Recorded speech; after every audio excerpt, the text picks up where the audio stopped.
Olá a todos, sejam bem-vindos a mais uma aula de tratamento de minérios 2. E vamos começar um conteúdo novo, após termos conversado bastante sobre classificação e concentração gravítica, sobre separação magnética. Chegou o momento agora da gente conversar um pouco sobre a movimentação das massas dentro dos equipamentos do processamento mineral, do tratamento de minérios. E é aí que a gente entra, então, no conteúdo da nossa aula 04, que é a aula sobre balanço de massas. Pessoal, um dos princípios fundamentais da engenharia é o balanço de massas, ou balanço material, tá? Um dos princípios fundamentais da engenharia de processos, de como as coisas são pensadas para acontecer dentro de uma usina de beneficiamento, dentro de uma usina de tratamento de minérios. O balanço de massas, que são as massas que entram e saem dos equipamentos no tratamento de minérios, ele é pensado, primeiramente, dentro do critério do princípio de conservação de massa.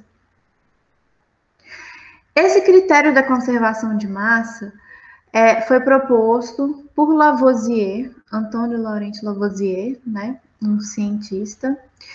E esse critério, nessa lei de Lavoisier, ela diz que a massa ela não pode ser criada e nem destruída, ela, porém, pode ser transformada, né? Aquela frase aí que a gente conhece rapidamente como na natureza nada se cria, nada se destrói, tudo se transforma. Esse é o critério que a gente vai usar quando a gente pensar em movimentação de massa, em movimentação de minério dentro de uma usina de beneficiamento.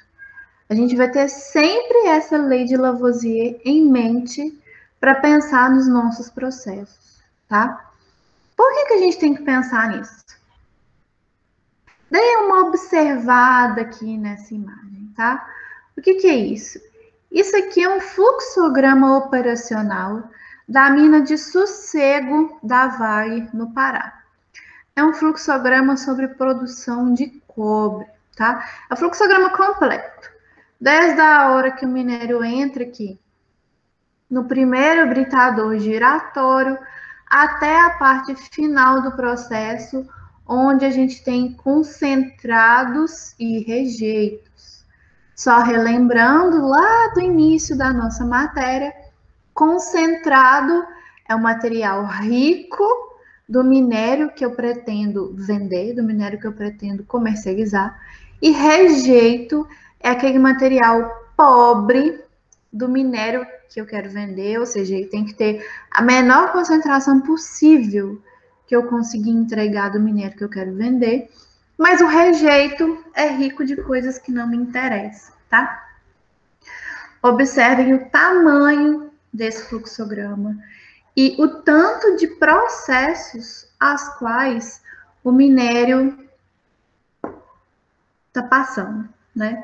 É muita coisa. Então tem britador, tem alimentador de sapato, transportador de correia, tem pilhas de minério, tem moinhos, moinho SAG, moinho de bolas, tem bombas de alimentação, hidrociclones, colunas de flotação, enfim, é uma infinidade de processos. Esses processos não podem acontecer sem um controle rigoroso da quantidade de massas que passam por ali. Primeiro que é preciso saber o tanto de massa que vai entrar no equipamento para evitar sobrecarga, para evitar que um equipamento pare de funcionar por excesso de material, para evitar que um moinho, por exemplo, ultrapasse sua capacidade de enchimento, para evitar que uma peneira seja sobrecarregada com o material em cima dela. Então, a gente tem que ter esse controle muito bem dimensionado. E segunda coisa que faz com que o controle dessas massas seja extremamente importante tem a ver com o próprio fator de entrega, né? A empresa tem que saber o quanto de massa ela está conseguindo gerar para saber o quanto de produto final ela está conseguindo recuperar e o quanto que isso vai gerar em termos de venda em fatores econômicos. Um fluxograma desse modelo aqui, com este tamanho, como a gente pode observar, ele gera uma série de dúvidas quando a gente pensa em movimentação de massas aqui dentro. Tem minério entrando, rochas, né, entrando, e nessas rochas a gente tem minérios e rejeitos, e gera uma sequência de dúvidas. O quanto de massa está indo para cada material, onde que é adicionado água, o quanto de água. E isso se traduz mais ou menos nisso daqui, que a gente está enxergando.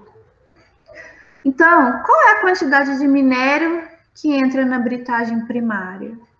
Qual é a quantidade de água que é adicionada no peneiramento secundário? Qual é a quantidade de água adicionada na moagem? E na concentração gravítica, na concentração magnética, tem água? Qual é essa quantidade de água? Sendo essa uma concentração, qual é a quantidade de rejeito gerado? Qual é a quantidade de produto que é gerado já nessa primeira concentração? Tendo um produto que sai da moagem e vai para um processo de deslamagem, que é um processo que vai retirar o excesso de água e o excesso de material fino, qual que é a quantidade de lama gerada? Se isso aqui passa por uma segunda concentração ou um segundo processo de separação magnética ou uma separação físico-química, como uma flotação, por exemplo, qual é a quantidade de reagentes que foi adicionada aqui? Qual a quantidade de água que foi adicionada?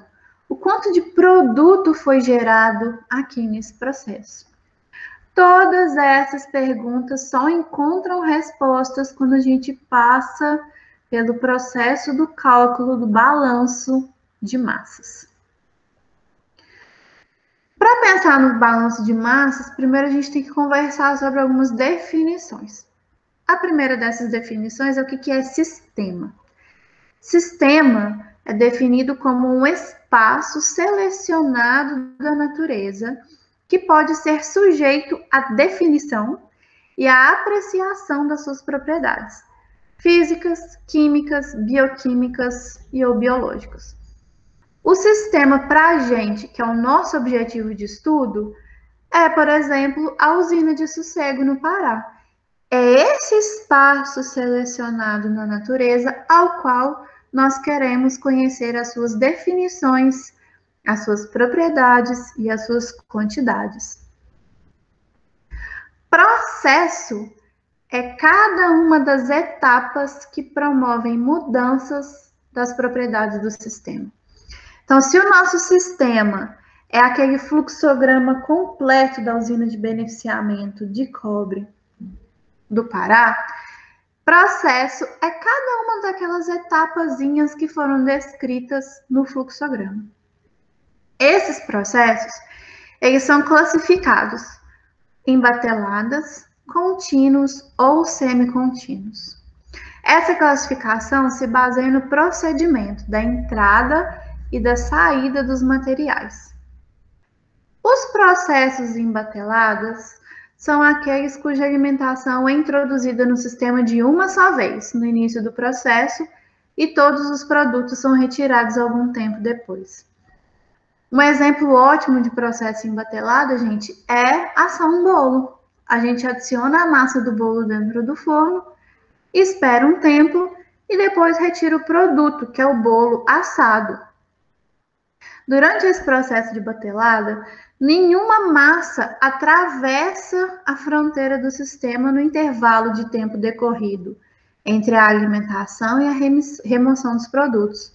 Quer dizer, no momento em que você introduz a massa no sistema, ela fica paradinha naquele processo, fazendo o que tem que ser feito, e aí depois você retira o produto. Não tem massa se movimentando durante esse processo. Aí tem alguns outros exemplos, né? A adição instantânea de reagentes em um tanque e a remoção dos produtos e reagentes não consumidos algum tempo depois, quando o sistema atingiu um equilíbrio. Outro exemplo de processo em batelada é uma panela de pressão. Quando a gente cozinha feijão, por exemplo, a gente adiciona água, feijão cru, coloca para esquentar. Depois de um tempo, a gente retira o reagente, que é a água, e o produto, que é o feijão cozido. Cozimento de um pão ou cozimento de um bolo e a preparação de uma vitamina em um liquidificador. São processos que a gente coloca os reagentes, espera que a mágica aconteça ali e depois retira os produtos. Não sendo embatelado, nós temos processos contínuos. São processos onde a alimentação e os produtos fluem continuamente enquanto dura o processo. Há uma contínua passagem de matéria através das fronteiras do sistema. O que a gente tem como exemplo de processos contínuos? Um bombeamento.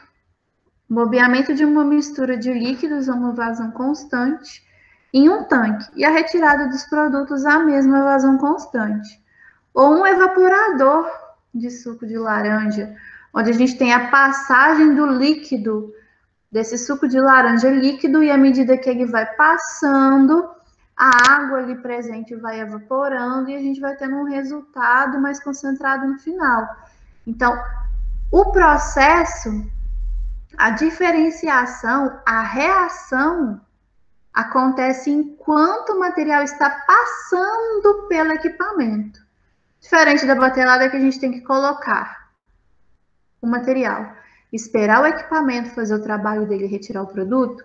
No processo contínuo, a reação ela vai acontecendo enquanto o material passa por dentro do equipamento. É importante ressaltar que a maioria dos nossos equipamentos de mineração, eles trabalham de maneira contínua, a grande maioria.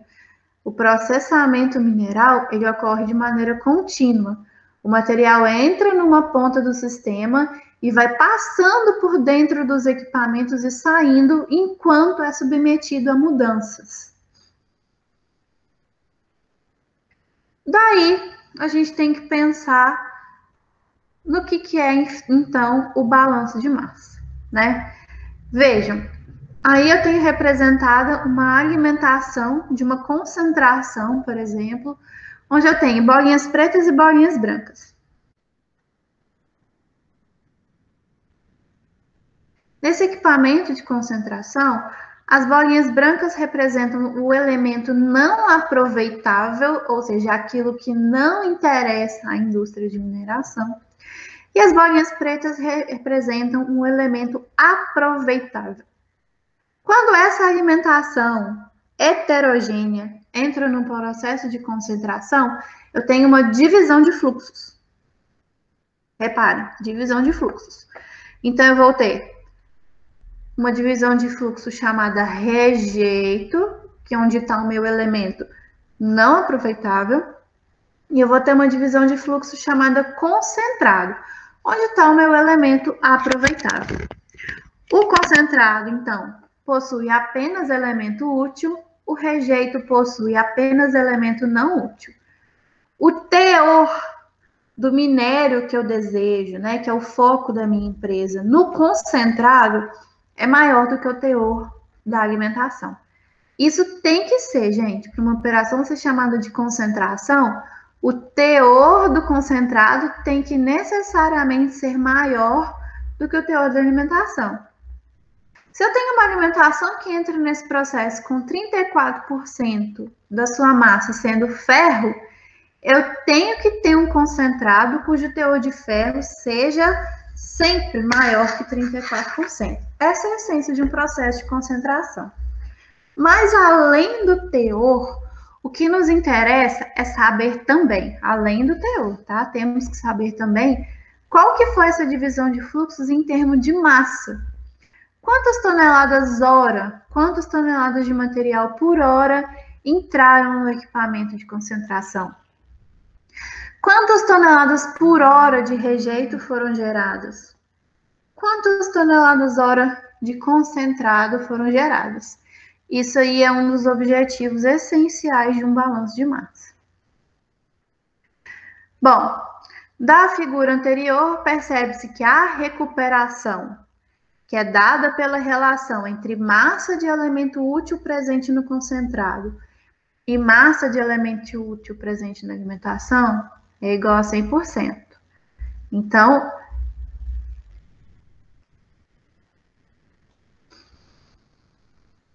no mundo dos sonhos do tratamento de minérios, a recuperação vai ser sempre 100%. Eu vou conseguir extrair tudo de elemento útil que eu puder da alimentação e passar para o concentrado. Só que, e isso é no mundo dos sonhos, né? Em casos reais, dentro das usinas de tratamento de minérios, a complexidade desse cálculo é maior. Os valores máximos de teor do concentrado e de recuperação não são alcançados. E a gente já conversou sobre isso algumas vezes. Os equipamentos dentro do tratamento de minérios são dimensionados para funcionarem 100%, mas alterações na alimentação, variações mineralógicas, ou mesmo o fator humano ali de lidar com o equipamento, fazem com que os equipamentos não alcancem 100% de produtividade.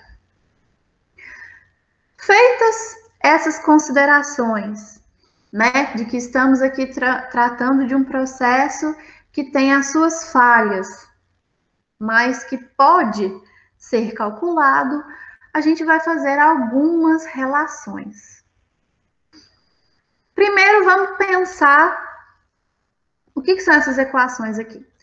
São equações empíricas que descrevem como que funciona a movimentação das massas dentro de uma usina de tratamento de minérios. Depois, vamos falar sobre quem é cada termo, tá? Eu gosto muito de chamar esses termos com nomes específicos. Então, as letras maiúsculas eu sempre chamo no superlativo. Então, ó, Azão, Czão, Ezão, tá bom? E as letras minúsculas eu gosto de chamar no diminutivo. Azinho, Czinho, Ezinho. Funciona para mim, para poder diferenciar quem é cada coisa. E é assim que eu vou explicar para vocês, tá bom? Primeira equação do balanço de massas é a equação que descreve perfeitamente aquela lei de Lavoisier que a gente conversou lá no início da aula, que é o quê? Toda massa que entra na alimentação, ela tem que ser igual à soma da massa que tem no concentrado e à soma da massa que tem no rejeito. Vocês concordam? Gente, isso daqui é o princípio de conservação das massas.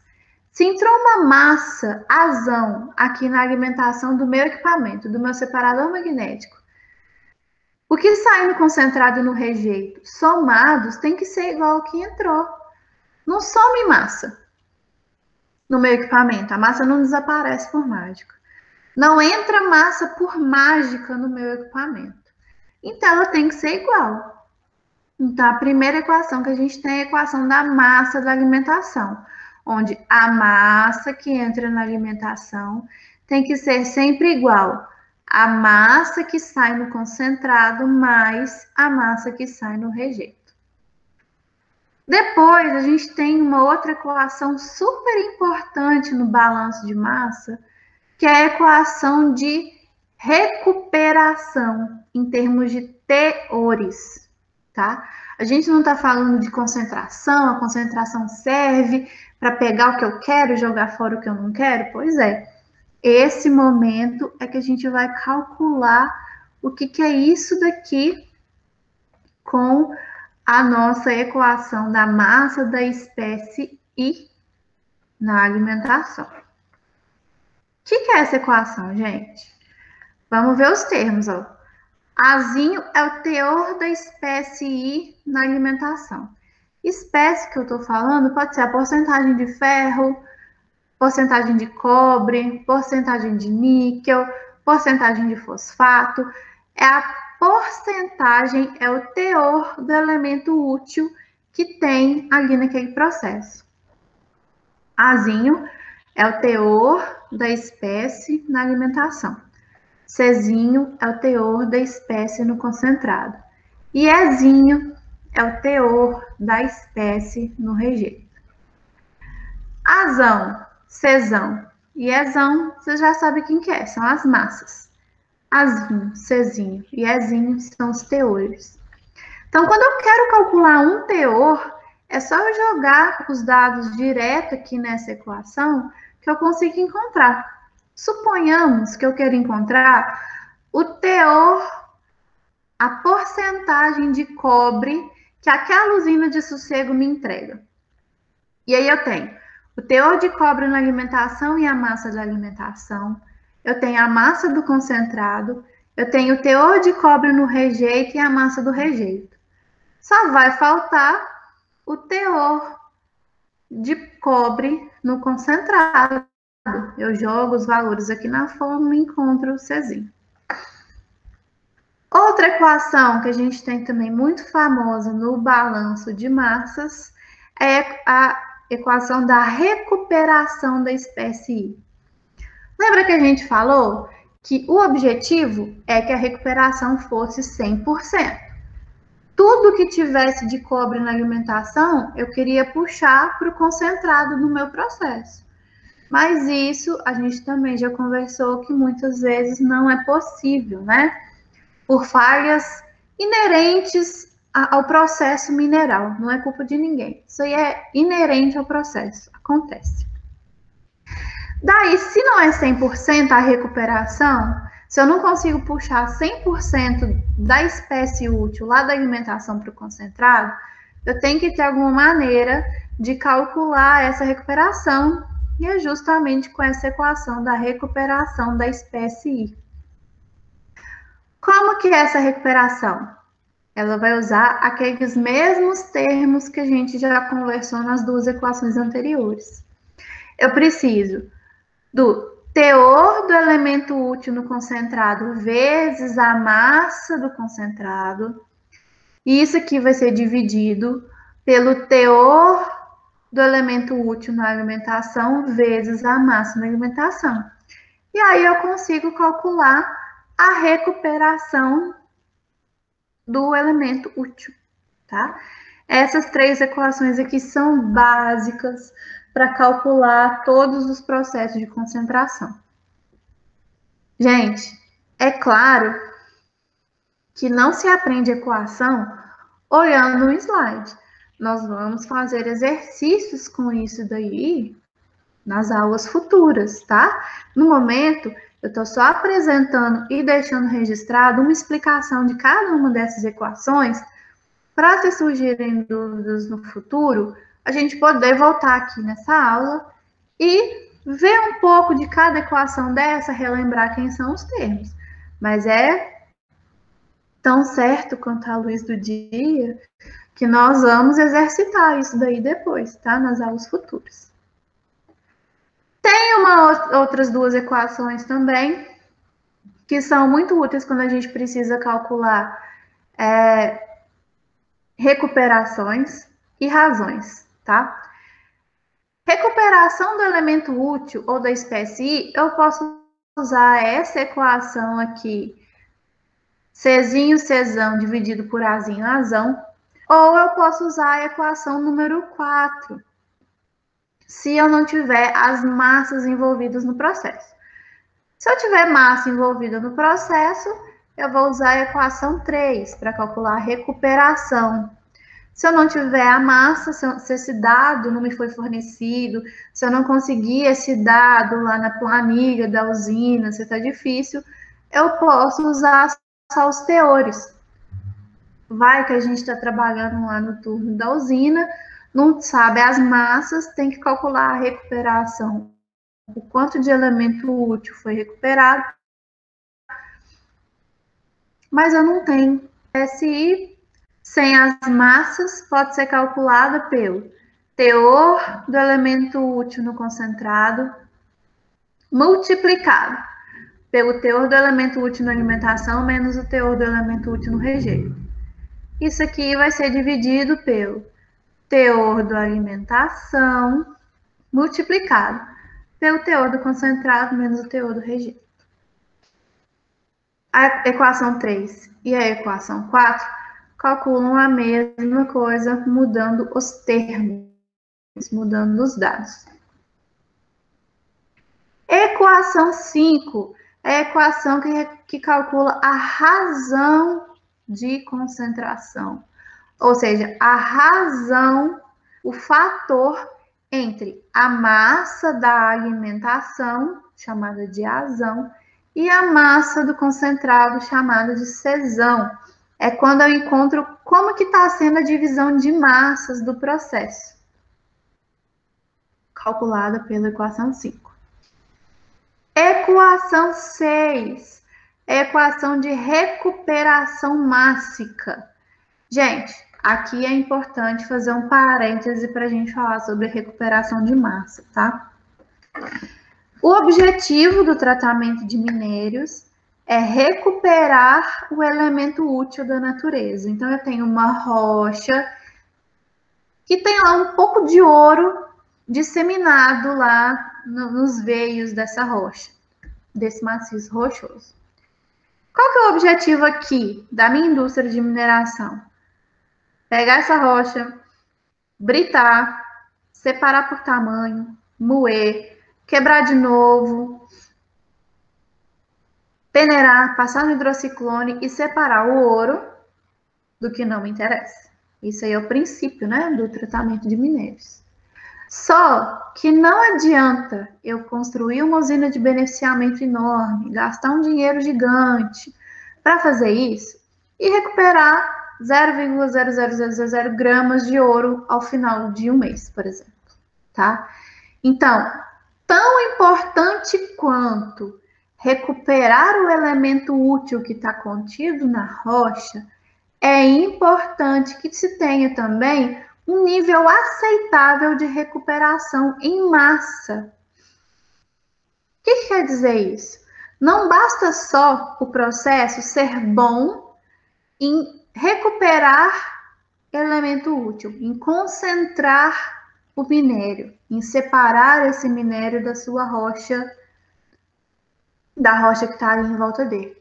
É importante que esse processo possa fazer isso em grande quantidade, tá? Como que é definida essa quantidade?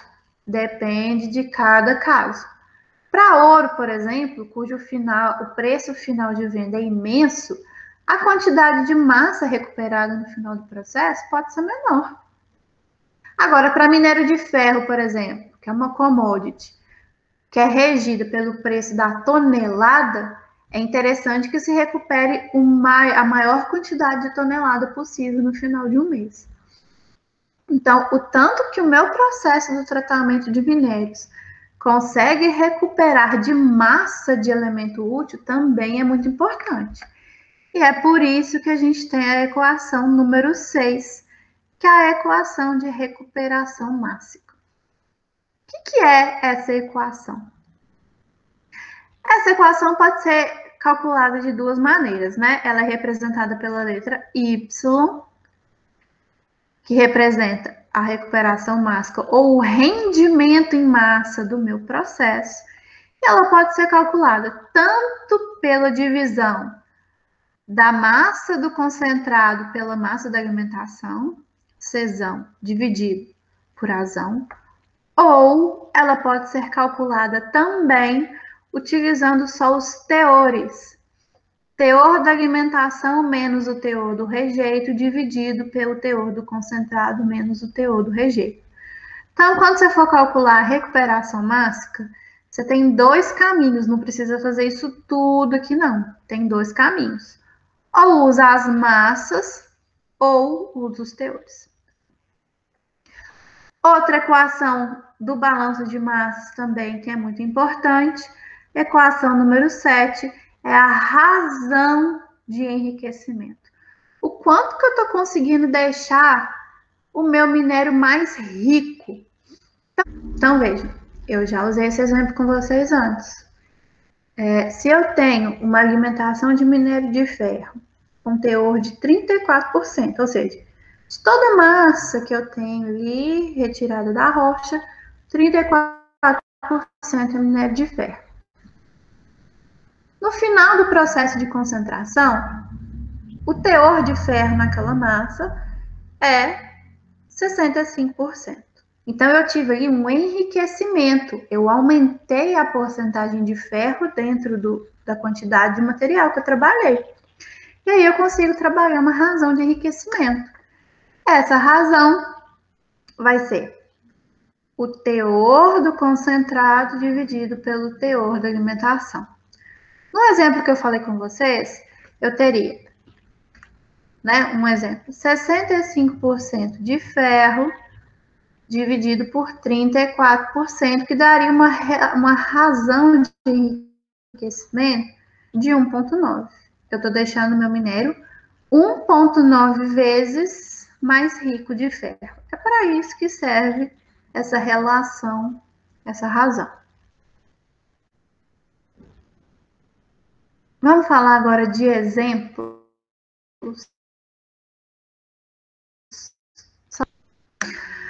Considere o trecho do fluxograma produtivo da mina de Sossego, em Canaã dos Carajás, no Pará, que é a produção de cobre da Vale, que mostra a britagem primária no mineral. Primeira coisa que a gente vai falar é que a produção dessa mina gira em torno de 500 mil toneladas ao ano de concentrado de cobre. Mas os valores que a gente vai conversar aqui para cada processo vão ser fictícios, tá? A gente vai pegar só essa parte aqui, né? Do processo. Essa parte aqui onde a gente tem o britador primário.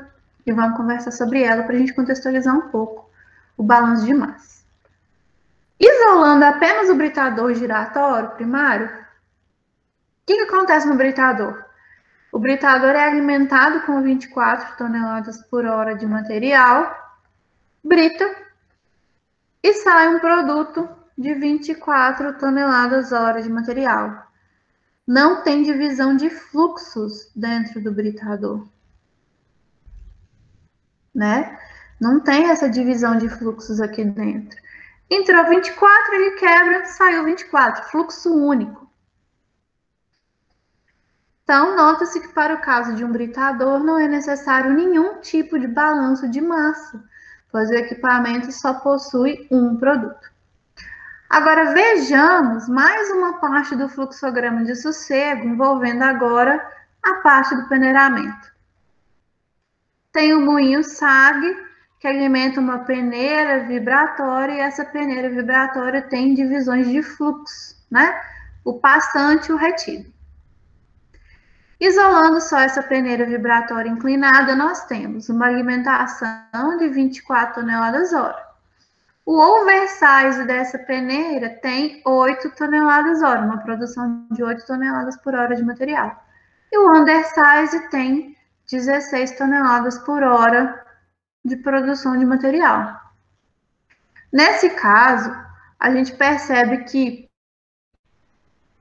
é necessário um balanço de massa e que é válida a equação número 1, considerando não concentrado e rejeito, tá? Porque o peneiramento, enfim, não é um processo de concentração, mas é um processo que divide massas. Então, a gente pode usar a mesma equação tranquilamente. Em teste concentrado e rejeito, a gente tem oversize e undersize. E aí, o que acontece? A alimentação igual concentrado mais rejeito, que no caso a gente vai trabalhar oversize e undersize. A alimentação é de 24 toneladas hora, que se divide em dois fluxos, um de 16 toneladas hora e um de 8 toneladas hora, tá? Então, a lei da conservação das massas continua existindo para esse processo. Só terminando o assunto, para a gente passar para os exemplos de aplicação, tudo isso que a gente viu até agora do balanço de massas tem algumas finalidades.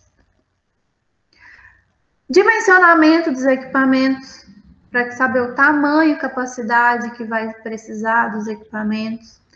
Controle de processo na produção, para não sobrecarregar equipamentos, para não faltar massa em equipamentos. Otimização dos processos, um controle numérico da massa, que entra e sai da usina de beneficiamento e dos teores que são gerados em cada um dos equipamentos, propicia um observador atento a identificar possíveis gargalos, possíveis problemas que podem ser otimizados. Depois, medição de resultados e medição da produção, né? Esses cálculos de saber como que está a movimentação das massas, e principalmente qual que é a massa final, quantos por cento de elemento útil tem naquela massa final, tudo isso produz uma medição do que está acontecendo, do que vai ser produzido pela empresa, e ela pode fazer até o seu balanço financeiro, baseado nessas medições do balanço de massa. E para encerrar, não se resolve como exercícios de cálculo comum, tá? Não se resolve também como são resolvidos os exercícios de física. Tem que observar o processo, aplicar as equações existentes e fazer novas medições caso seja necessário. A resolução dos exercícios de balanço de massa, ela não é linear, ela é iterativa. Você calcula o que está acontecendo no britador, depois com o resultado do britador você calcula a peneira, depois com o resultado da peneira você calcula o moinho, depois com o resultado do moinho você calcula o hidrociclone e daí para frente, tá? Então a gente tem que observar o balanço de massa de uma maneira global, pensando que é uma movimentação de minério, pensando que é uma movimentação de fluxo contínuo dentro de equipamentos. Não dá para resolver como joguei na equação, achei o resultado. Tem que pensar no processo como um todo, mas isso daí a gente vai ver ao longo da resolução dos exercícios que a gente tem pela frente.